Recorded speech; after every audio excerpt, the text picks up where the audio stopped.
Assalamualaikum warahmatullahi wabarakatuh. Bismillah, alhamdulillah. Selamat pagi dan salam sejahtera untuk kita semua. Puji syukur kehadirat Allah Subhanahu wa Ta'ala atas rahmatnya, sehingga kita diberikan nikmat berupa sehat untuk selalu bisa beraktivitas dan berkarya. Perkenalkan, nama saya Diah Ayu Sri Hartanti, SSI, MSI, merupakan salah satu dosen dari Universitas Kiai Haji Abdul Wahab Hasbullah, Fakultas Pertanian, Program Studi S1, Rekayasa Pertanian dan Biosistem, dengan NIDN 0731059301 dengan bidang keahlian ilmu biologi mikrobiologi. Penetapan saya sebagai dosen di Universitas Kiai Haji Abdul Wahab Hasbullah yaitu sesuai dengan SK Yayasan nomor 8/A/YTBU/SK3/2018. SK tersebut ditetapkan pada tanggal 2 Maret 2018 dan mengangkat saya sebagai dosen tetap hingga sampai saat ini. Pada kesempatan ini, saya akan memaparkan deskripsi dan informasi umum salah satu mata kuliah yang saya ampu, yaitu mata kuliah biologi. Konten audio visual ini dibuat dengan tujuan yaitu sebagai salah satu persyaratan sertifikasi dosen pada tahun 2025, pernyataan diri dosen dalam unjuk kerja Tridharma Perguruan Tinggi, PDD UKT-PT, khususnya di aspek pengajaran. Mata kuliah biologi merupakan mata kuliah wajib bagi mahasiswa semester 1 pada program studi S1 Rekayasa Pertanian dan Biosistem Fakultas Pertanian Universitas Kiai Haji Abdul Wahab Hasbullah. Mata kuliah biologi ini memiliki bobot 3 SKS, di mana terdiri dari 2 SKS untuk perkuliahan di kelas dan 1 SKS untuk kegiatan praktikum.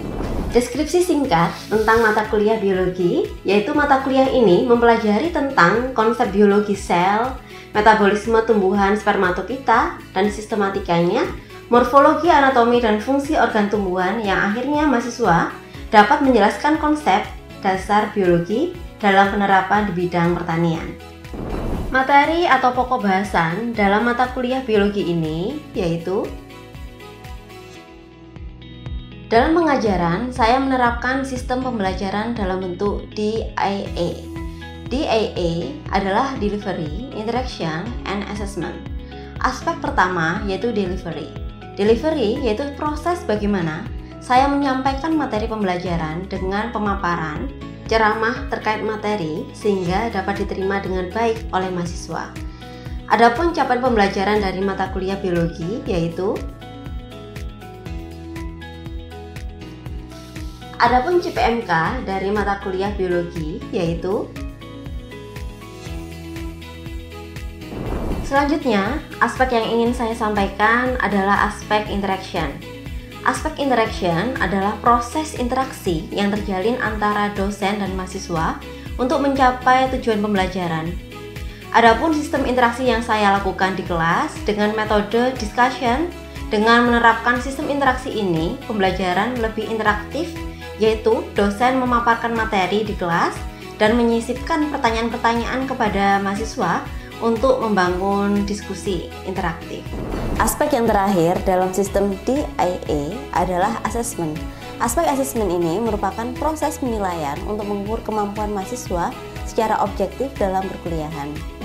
Di akhir perkuliahan dilakukan pemberian tugas terstruktur untuk mengukur kemampuan mahasiswa dalam menerima materi pembelajaran.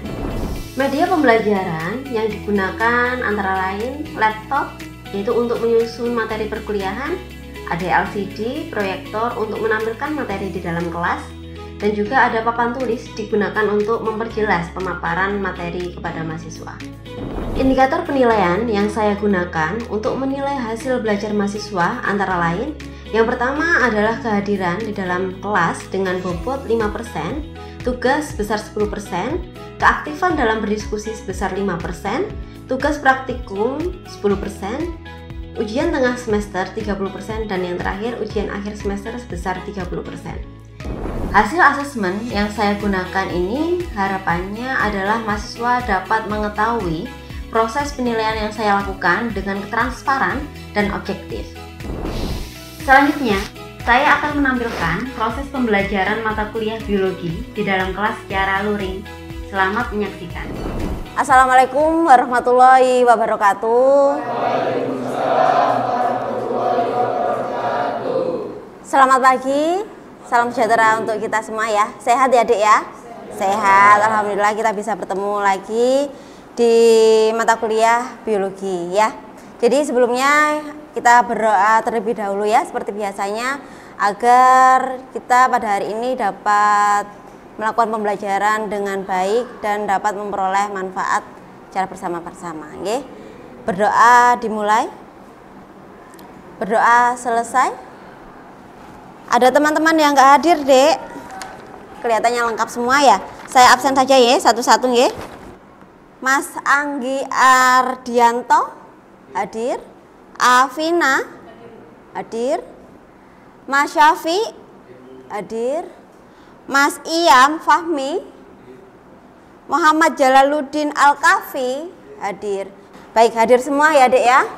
Oke, alhamdulillah, terima kasih. Hari ini kita akan mempelajari tentang konsep dan struktur sel, struktur hewan dan tumbuhan. Jadi Dek, sebelum kita masuk ke materi hari ini, kita akan merefresh dulu ya, merefresh materi pertemuan minggu lalu. Kira-kira dibaca apa enggak catatannya PPT yang sudah selesai saya sampaikan, kemudian di rumah dibaca lagi apa enggak? Baca ya? Dibaca. Oke, kalau gitu saya mau tanya, terkait apa materi minggu lalu? Farah, oke silakan. Minggu lalu membahas tentang konsep biologi dan ruang lingkup ilmu biologi.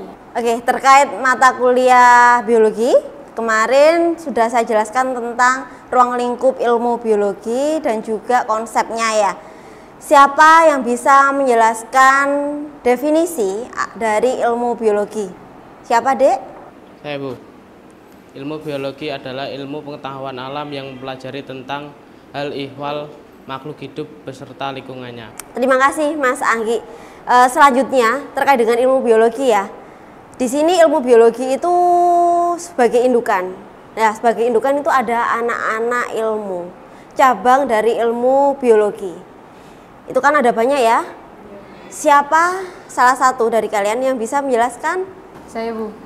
Jadi cabang-cabang ilmu itu ada fisiologi, ada mikrobiologi, kemudian ada bakteriologi. Bisa dijabarkan? Baik, untuk fisiologi itu adalah cabang ilmu yang pelajari tentang fungsi alat tubuh bagian dalam. Kemudian mikrobiologi itu adalah cabang ilmu yang pelajari tentang organisme mikro atau mikroorganisme yang pelajari organisme yang sangat kecil, yang berukuran kecil gitu. Contohnya bakteri. Kemudian bakteriologi itu ilmu yang pelajari tentang bakteri.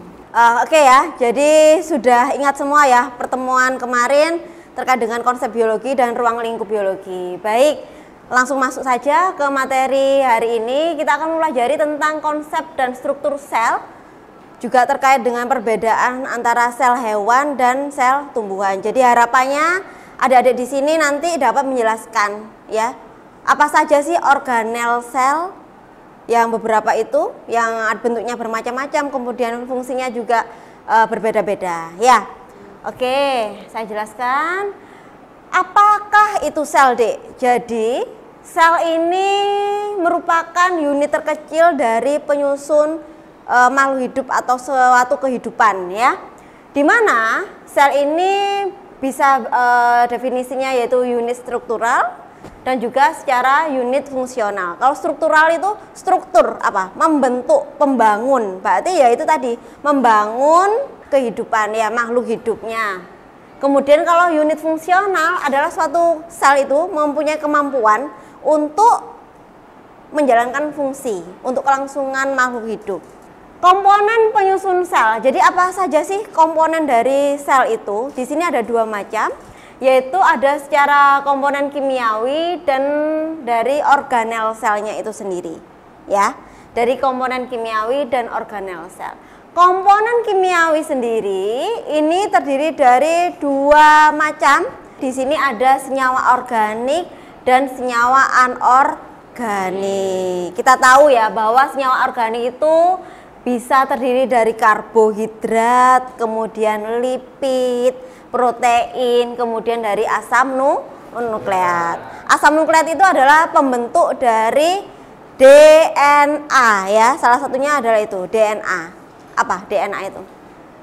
Deoksiribonukleotida asid ya. DNA, suatu kehidupan itu pasti mempunyai DNA ya, materi genetik yang terdiri dari asam nukleotida ya. Deoksiribonukleotida asid. Ini adalah DNA. Terdiri atas materi genetik ya. Kemudian ada lipid. Lipid ini kalau dipecah menjadi asam lemak dan gliserol ya. Kemudian protein, pemecahannya berupa apa, Dik? Protein. Kalau kalian makan daging ya kan, makan daging, minum susu yang mengandungnya apa? Protein. Gak mungkin protein itu bisa langsung diserap dalam bentuk tubuh di dalam tubuh kita dalam bentuk protein, tapi harus diserap, dipecah dulu molekul protein itu dalam bentuk asam amino. Betul, asam amino. Gitu ya. Ada senyawa anorganik, di sini ada air dan mineral. Jadi bagian sel sendiri, di sini ada membran sel, atau membran sel ini bisa disebut dengan membran plasma. Ya, ada sel ini ada inti sel atau nukleus, kemudian ada sitoplasma.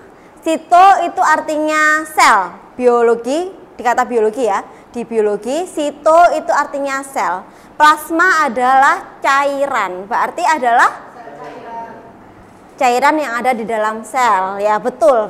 Sel sendiri ya, itu berdasarkan struktur intinya dibagi menjadi dua, Dek. Ada yang tidak mempunyai membran inti atau membran nukleus ya, inti sel, dan juga ada yang memiliki selubung inti sel atau selubung membran inti ya, nukleus, membran nukleus. Nah, di sini persamaan sel prokariot dan eukariot yaitu memiliki DNA, memiliki sitoplasma dan juga pasti memiliki ribosom.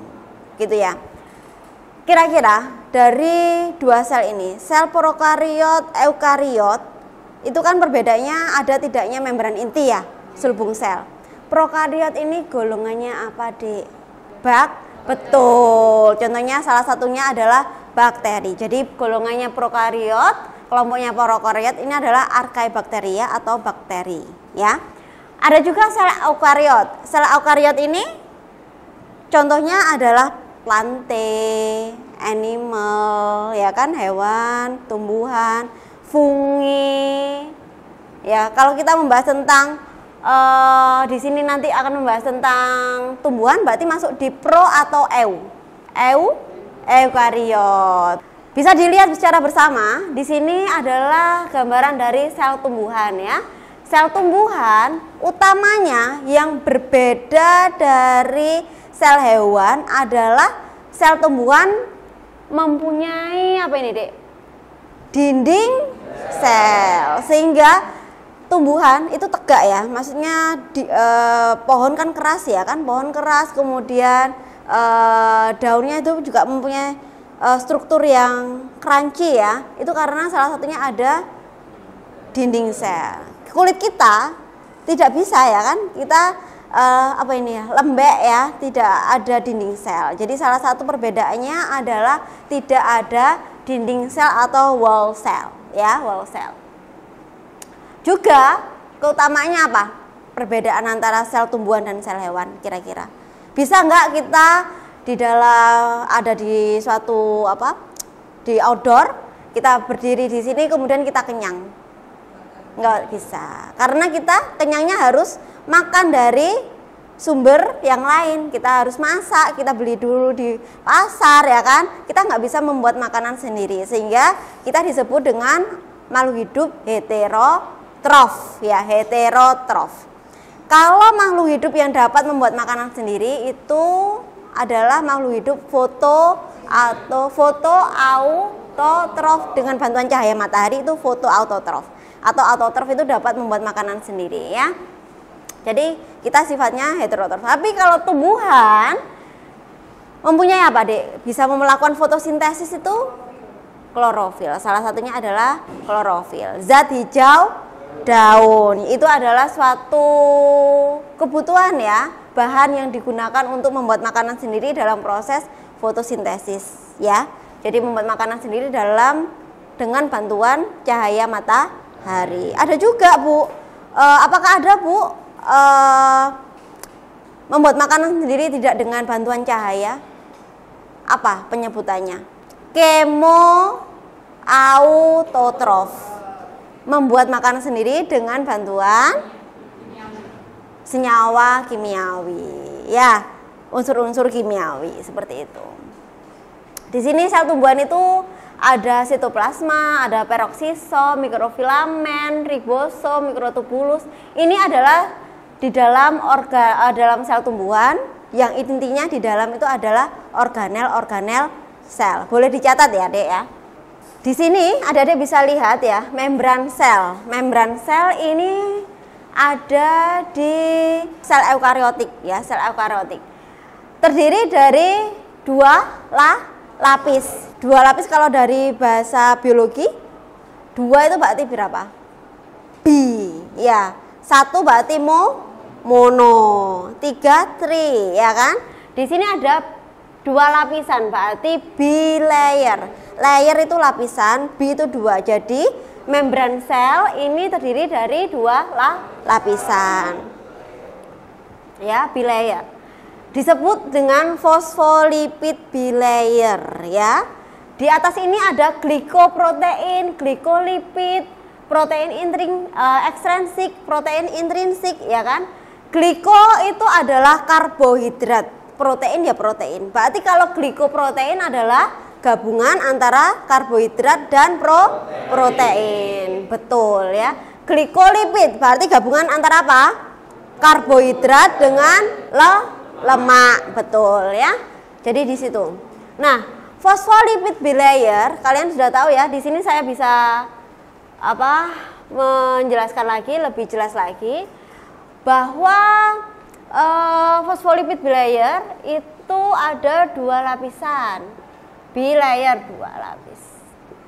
Nah, seperti ini ya. Ini adalah dua lapis, lapisan satu, lapisan dua.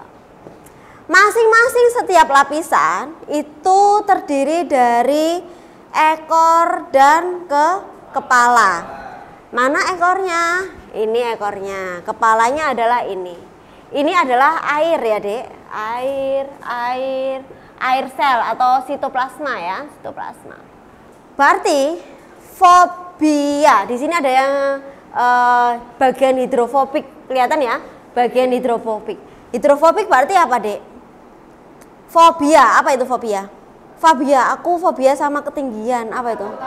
Betul, ketakutan sama ketinggian. Kalau hidrofobia berarti tidak suka dengan air. Betul, betul ya. Jadi bagian kepala ya di sini ya. Bagian kepala ini yang mengarah ke air, berarti dia suka nggak sama air?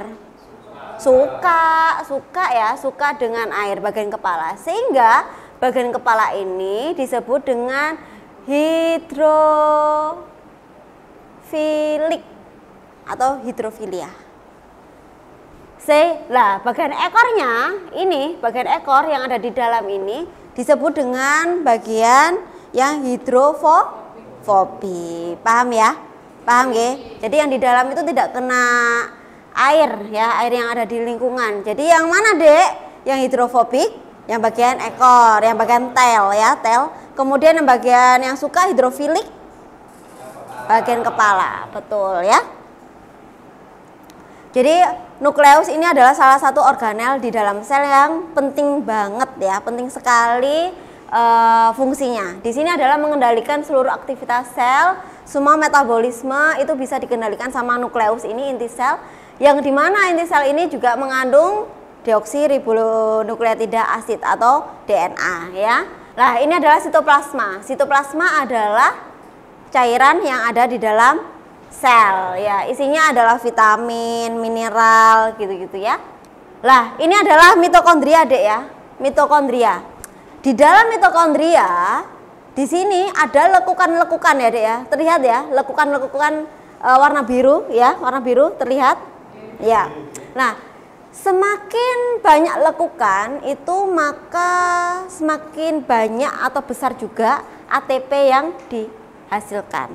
Jadi satu lembar ini ya. Ini adalah, bayangkan ini adalah lekukan-lekukan itu.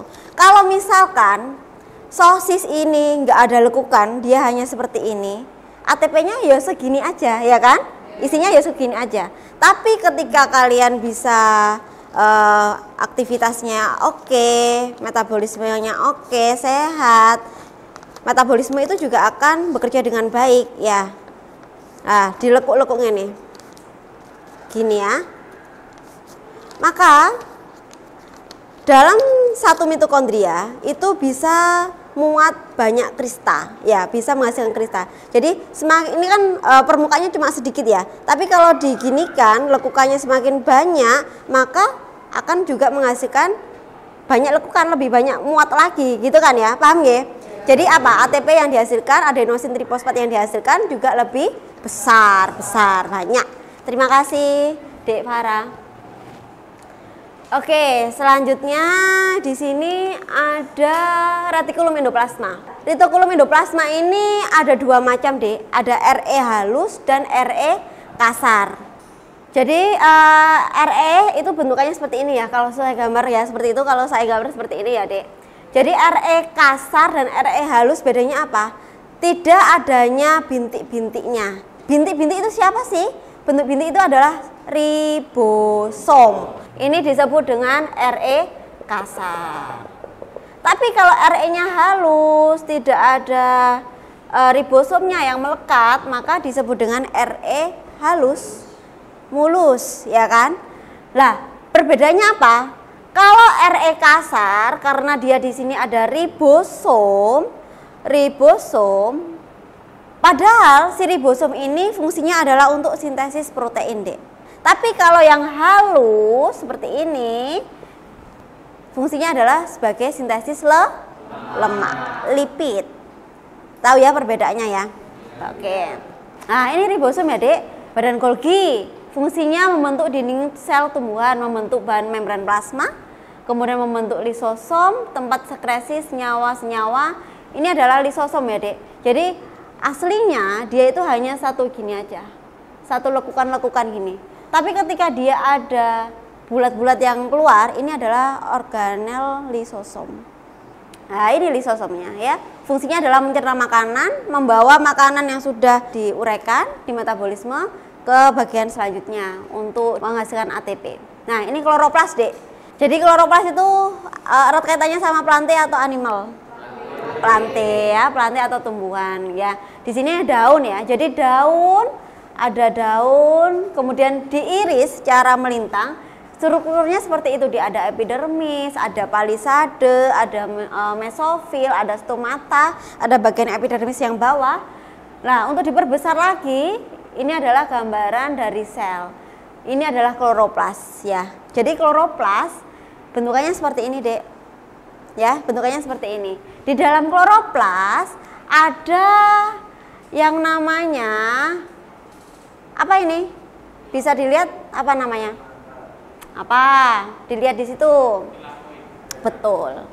Tilakoid.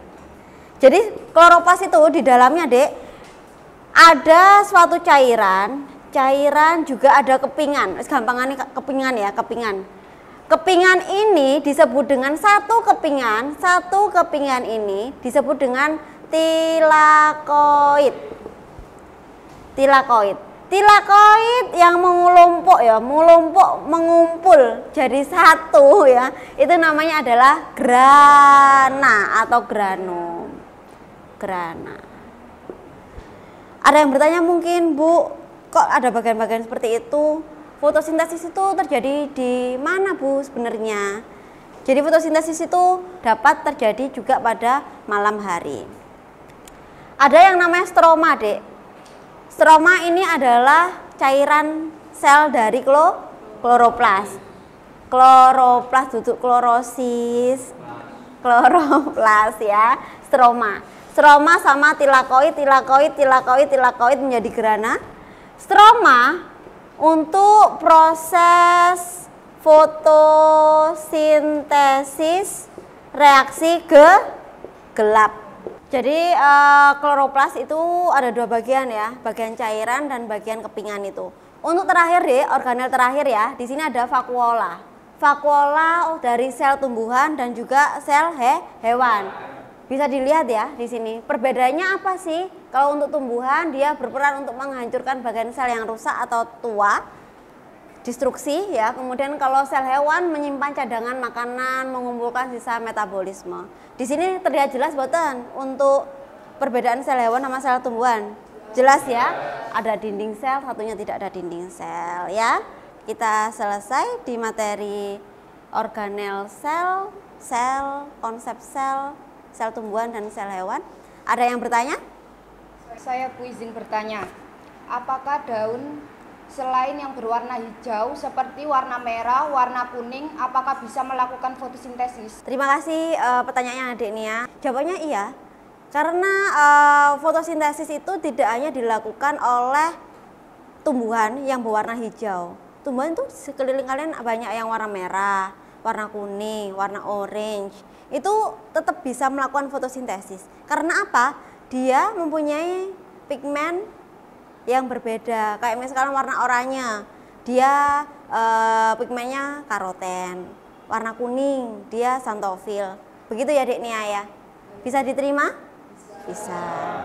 Baik ya Dek, kita sudah selesai hari ini terkait dengan materi konsep sel, organel, sel tumbuhan dan sel hewan. Saya mau ngetes, ngantuk apa mboten? Satu anak yang bisa menyimpulkan dari materi kita hari ini. Jadi kesimpulannya itu dari pelajaran tentang sel, yaitu sel adalah unit terkecil penyusun tubuh makhluk hidup. Kemudian terdiri dari unit struktural dan unit fungsional, di mana komponen di dalam sel ini terdiri dari organel, sel, dan kimiawi sel. Komponen kimiawi terdiri dari senyawa organik dan anorganik. Kemudian organel sel ada bermacam-macam, yaitu membran sel, nukleus, sitoplasma, mitokondria, yaitu sebagai tempat respirasi sel atau pembentukan energi. Kemudian retikulum endoplasma, ribosom, badan Golgi, lisosom, dan kloroplas. Oke. Untuk perbedaan sel hewan dan sel tumbuhan? Dan sel tumbuhan itu kalau sel hewan tidak memiliki dinding sel dan kloroplas. Kalau tumbuhan itu memiliki dinding sel dan kloroplas. Betul ya? Baik, di akhir ini ada tugas ya Dek. Adik-adik bisa mencari lagi perbedaan utama dari sel tumbuhan dan sel hewan dari gambar ini. Baik ya, jika tidak ada pertanyaan untuk hari ini, materi pembelajaran dari konsep sel, kemudian organel sel, kemudian dari perbedaan sel hewan dan tumbuhan sudah kita laksanakan. Apabila ada salah kata maupun perbuatan, saya mohon maaf ya. Kita ketemu lagi minggu depan. Saya akhiri. Wassalamualaikum warahmatullahi wabarakatuh.